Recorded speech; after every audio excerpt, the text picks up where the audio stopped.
Bonjour tout le monde. Aujourd'hui, on se retrouve dans la belle municipalité de Marston, dans la MRC du Granit en Estrie, où l'on fête cette année la 150e de la Fondation. On va rejoindre le maire, M. Claude Roy, qui va nous parler de sa belle municipalité. Let's go! Alors, nous sommes aujourd'hui en présence de M. le maire, M. Claude Roy. Merci, M. Roy, de nous recevoir à l'hôtel de ville de Marston.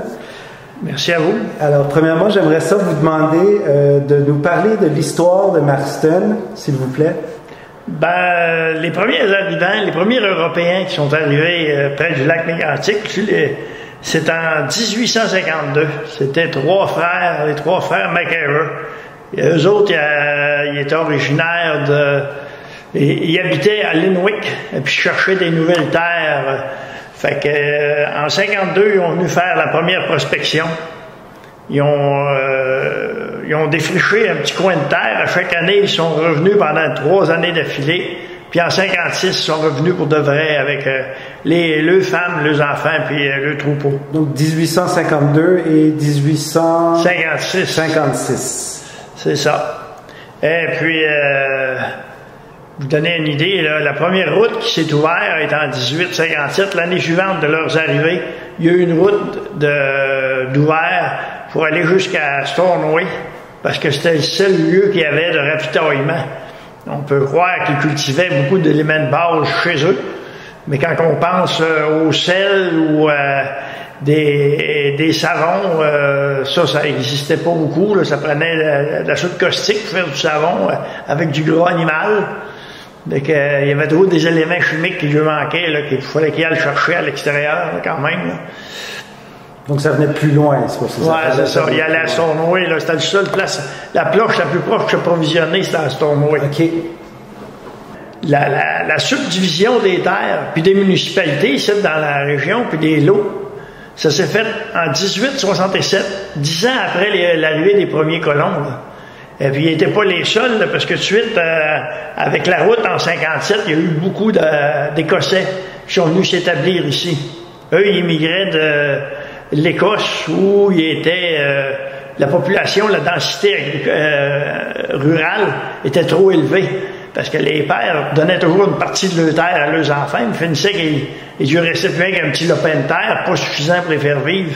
Fait qu'ils immigraient dans un nouveau pays où ils étaient capables d'avoir des grandes terres pour eux. Donc, ils sont venus ici, les Écossais sont venus ici pour avoir plus d'espace. C'est ça, pour avoir des terres aussi, être capable de cultiver en plus grande surface. Parce que les familles étaient plus nombreuses qu'aujourd'hui aussi, j'imagine. Oui, mais les familles écossaises, c'était pas des grosses familles. OK.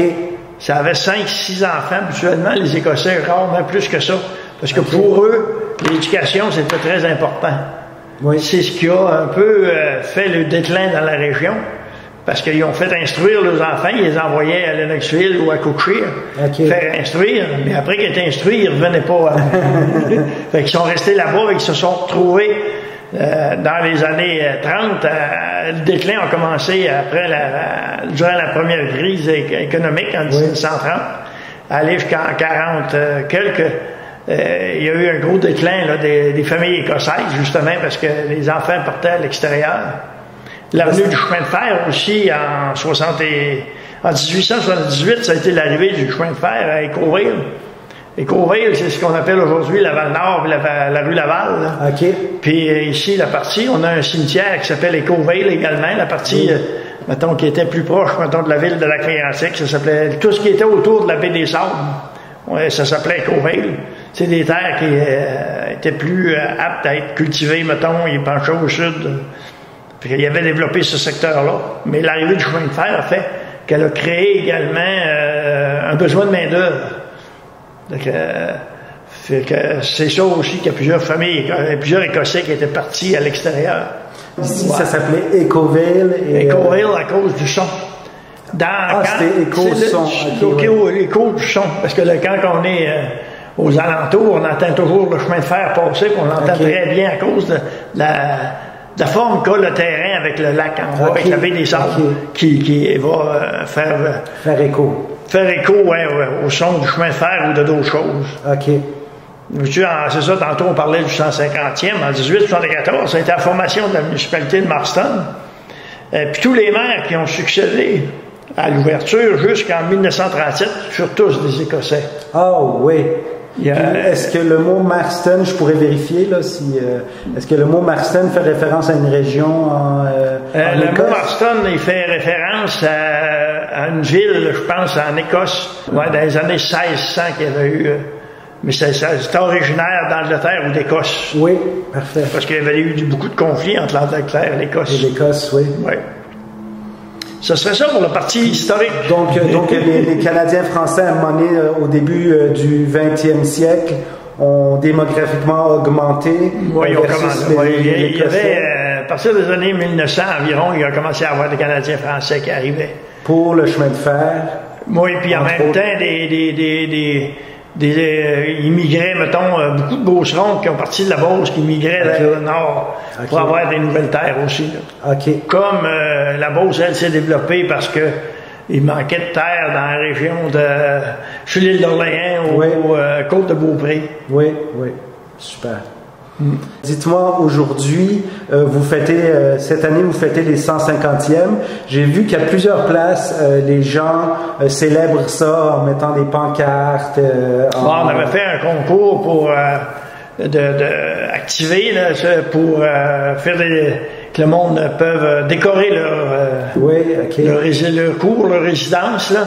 Ça fait que on avait eu une vingtaine de beaux kiosques là, qui avaient été faits. Là. Là-dessus, pour le 150e cette année. Puis aujourd'hui, quel service est-ce qu'on retrouve dans la municipalité de Marston? Ben, présentement, je te dirais, les services, la population, on est quand même une population qui est assez...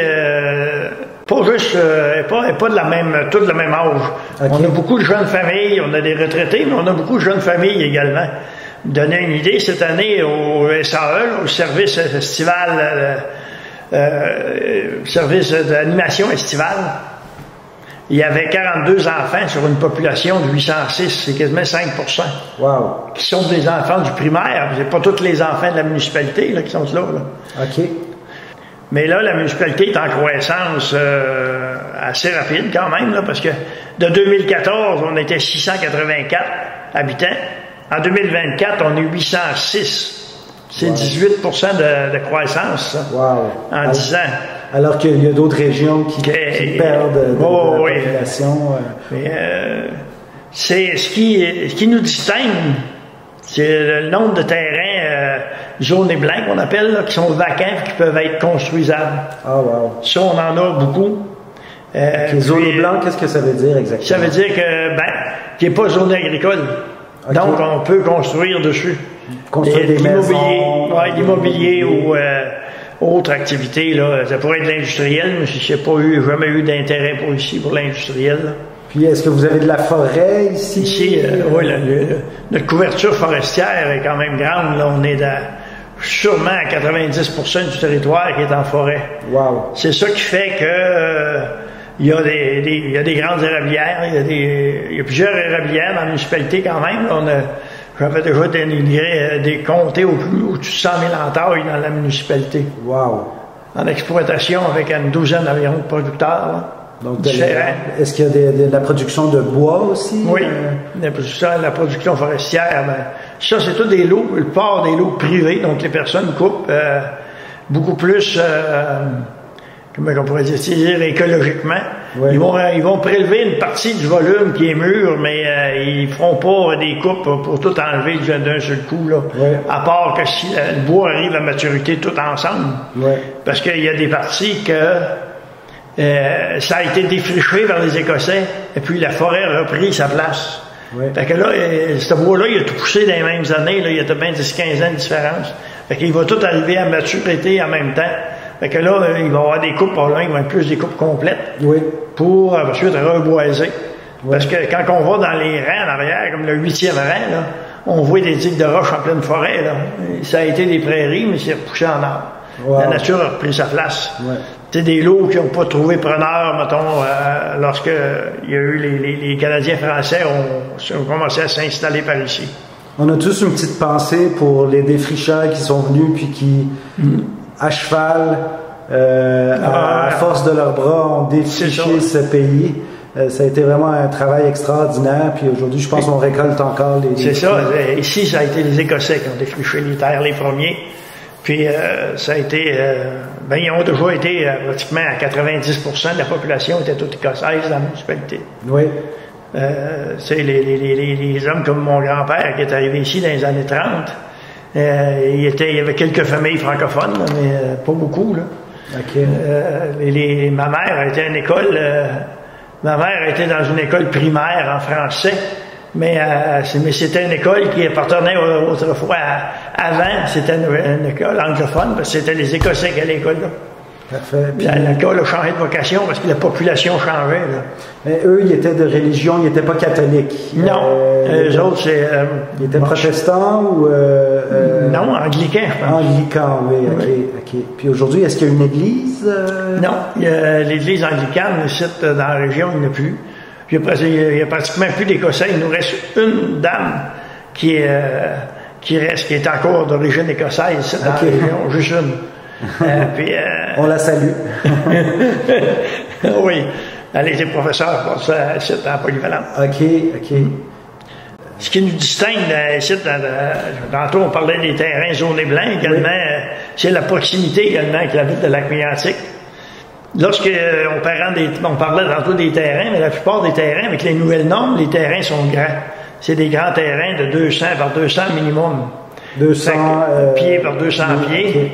C'est 60 mètres par 60 mètres. Ça fait quand même des grands terrains comparativement à ce que tu peux avoir en ville. Oui. Ça aussi, ça a de l'attrait pour surtout quand ils arrivent avec des jeunes familles, il va y avoir de la place pour laisser les enfants à l'extérieur puis jouer dehors. Puis, c'est une grande richesse parce que dans la région, c'est vrai que c'est tellement beau que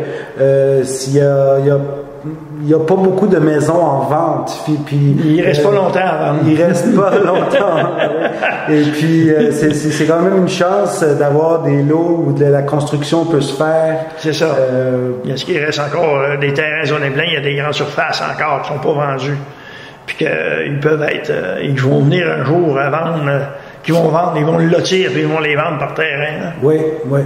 Fait que s'il y en a là, de l'extérieur qui seraient intéressés à venir construire ici, là, c'est sûr ça. Puis on a un taux de taxation quand même avantageux à 79 sous. Ça fait plusieurs années que c'est à ce taux-là. Oui. Puis on a des activités multiples sur notre activités multiples avec nos deux lacs, le lac Mackenzie et le lac Mégantic, parce qu'on n'a pas seulement le lac Mégantic. On a le lac Mackenzie en haut qui porte le nom des Écossais. OK. C'est lui qui a fait... Il y a eu un barrage, il y a un barrage encore. Il y avait déjà eu un moulin à scie, un moulin à farine, le lac Mackenzie. OK. Parce que les Écossais les faisaient cultiver le grain, le sarrasin, puis du blé, puis ils le faisaient moudre pour s'approvisionner pour eux et pour le bétail. OK. On a un sentier de quad qui traverse la municipalité, un sentier provincial. On a un sentier pédestre qui traverse, qui va jusqu'au lac Adjo-Gilbert, qui traverse la rivière Victoria, puis qui monte sur un escaire. C'est tout, c'est quelque chose à voir, un escaire de gravier qui s'est fait avec le passage des glaciers il y a 10 000 ans. On a une patinoire extérieure, un terrain de baseball, des jeux d'eau pour les jeunes familles. Justement, il y a des jeunes enfants, il fallait quand même en prendre soin aussi, là, qu'il y ait eux aussi. On a 2 comités qui sont très actifs. Le comité du SAE, parce que eux autres aussi sont en croissance à chaque année. Le nombre d'enfants augmente, donc ça prend quelqu'un qui s'en occupe et qui est dynamique. On a un comité socio-culturel. C'est eux, cette année, qui ont organisé tout le 150e. Ouais. On a 2 comités, les deux comités avec le comité socio-culturel, que je vous ai dit tout à l'heure. Et puis, on a un club de lecture également à la bibliothèque, parce qu'on a une bibliothèque ici au sous-sol. Oui. Puis le bâtiment n'est pas tellement vieux, donc toute la bibliothèque, elle a l'âge d'une dizaine d'années environ. Ah oui, OK. Et il y a des livres pour enfants autant que pour adultes? Oui, puis on est associé avec le Bio-Estrie pour la rotation de livres, mais la bibliothèque possède elle aussi un volume de livres à elle que des citoyens qui achètent, qui lisent, et puis après viennent les porter de la bibliothèque. OK. Pour augmenter le volume et la diversité également. Puis là, quand ils nous appartiennent, ben, on peut les prêter, et puis on n'est pas obligé de faire une rotation de livres. Donc, les lacs, vous avez dit qu'il y a... Deux grands lacs. Deux grands lacs. Il y a ben, un grand lac, puis un petit... L'autre, le lac Mackenzie, c'est plus petit. Là. Mackenzie, puis ça, c'est aussi Nantes, hein, si je me trompe pas. Oui, il y a une partie de Nantes, puis une partie Marston. Marston, OK. Oui. Puis l'autre, c'est quel? Lac Mégantic. Lac Mégantic, oui. Puis lui, il est partagé entre 4 municipalités, entre Lac Mégantic, Frontenac, Piopolis, puis Marston. Qui est le grand lac. Oui. Ben, je pense que ça fait le tour. Monsieur Claude Roy, je vous remercie infiniment de nous avoir donné de votre temps pour nous informer sur la magnifique municipalité de Marston. Merci infiniment. Oui. Je vous remercie. Merci.